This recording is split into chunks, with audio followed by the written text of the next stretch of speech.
This was a $65 billion fraud. And for years, Bernie Madoff did not look like a criminal. He looked like one of the safest men on Wall Street. He had status. He had reputation. He had trust. So how did the biggest Ponzi scheme in history survive for so long? And why did so many smart, wealthy, connected people never see it coming? This is corporate collapse. And today, we are breaking down how Bernie Madoff built one of the most devastating financial frauds in history. Bernie Madoff was not some outsider trying to force his way into finance. That is what made this case so dangerous. He was deeply inside the system. He had credibility. He had influence. He had prestige. He was a former chairman of NASDAQ. He ran a respected investment business. And to many people, he looked like the kind of man who had already won. That image was the first layer of protection. Because most frauds do not begin with obvious red flags. They begin with comfort, with routine, with trust. And Madoff sold exactly that. Not wild upside, not flashy speculation, not chaos. He sold steadiness. That was the genius of the illusion. His operation appeared to deliver something investors desperately wanted: consistent returns. Not too high, not too low, just stable enough to feel real. That made people relax. Huge gains can create suspicion, but smooth, dependable performance? That feels safe. And that safety became the product. People believed Madoff had a special strategy, something sophisticated, something exclusive, something only a select few could access. The mystery made him stronger. Because when people do not understand something, but it keeps working, they often stop asking questions. And in Madoff's world, exclusivity created demand. Access felt like privilege. Getting in felt like winning. And once investors felt lucky to be included, they became less likely to challenge what they were seeing. But behind the prestige, there was no magic investment engine. There was no extraordinary strategy producing those returns. It was a Ponzi scheme. That means new investor money was used to pay earlier investors. The appearance of success was funded by incoming cash, not real profits. As long as enough new money kept arriving, the illusion could continue. Statements went out. Balances looked healthy. Returns looked stable. Clients felt reassured. And because many investors did not all ask for their money back at the same time, the system kept breathing. That is the brutal simplicity of a Ponzi scheme. It does not need to be brilliant forever. It just needs to keep confidence alive. Madoff understood that confidence was the real currency. Once people believed the machine worked, they helped protect it themselves. They defended it. They recommended it. They normalized it.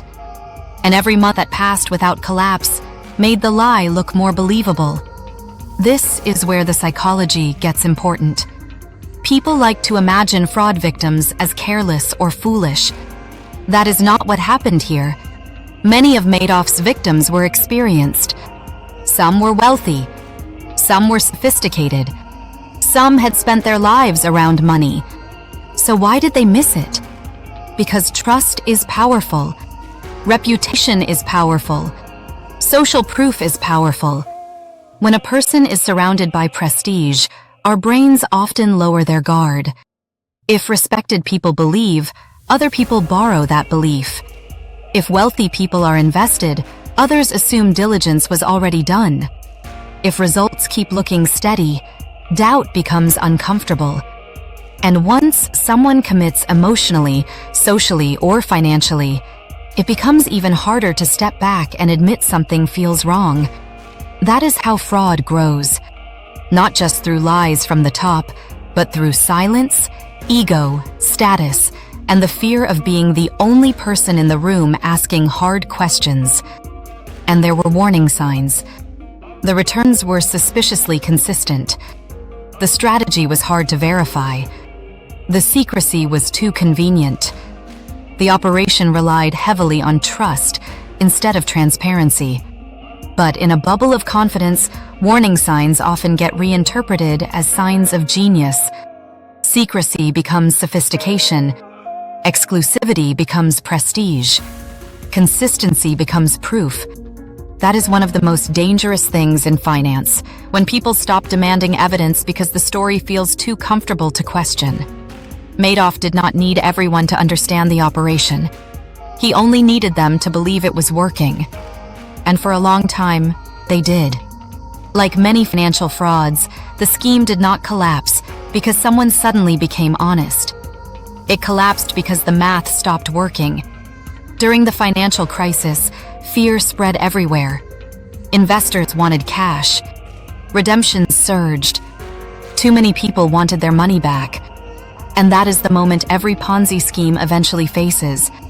It can survive skepticism. It cannot survive mass withdrawals. Because once more, money starts leaving than entering, the illusion breaks. And when that happened, the truth came out. There were not real assets supporting the promises. There was not a legitimate engine producing the returns people believed in. There was a hole. And that hole was enormous. The numbers were staggering. But the human damage was worse. People lost retirement savings. Families lost security. Charities were devastated. Lives built over decades were shattered. That is what makes financial fraud so destructive. It does not just destroy money. It destroys time, trust, confidence, stability. Victims do not only lose what was on paper, they lose the future they thought they had already secured. And in many cases, that kind of loss cannot truly be rebuilt. The psychology of the Madoff collapse is brutally simple. People do not just buy returns. They buy certainty. Madoff sold the emotional feeling of safety. He sold predictability in a world full of risk. He sold calm. He sold status. He sold the idea that the hard work of doubt was no longer necessary. That is why the fraud lasted. Because the product was not just performance. The product was relief. And relief can blind people faster than greed. The lesson here is not just that fraud exists. The lesson is the most dangerous frauds often look stable, respectable, and boring right before they collapse.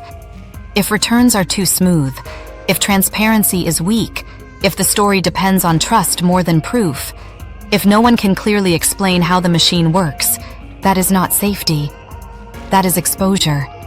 Bernie Madoff built a $65 billion illusion on reputation, exclusivity, and trust. And when the pressure hit, it collapsed under its own emptiness. Because in the end, there was no brilliant machine. Only new money, old promises, and a lie big enough to fool Wall Street. If you want the next case, watch how another giant collapse hid in plain sight. This is corporate collapse.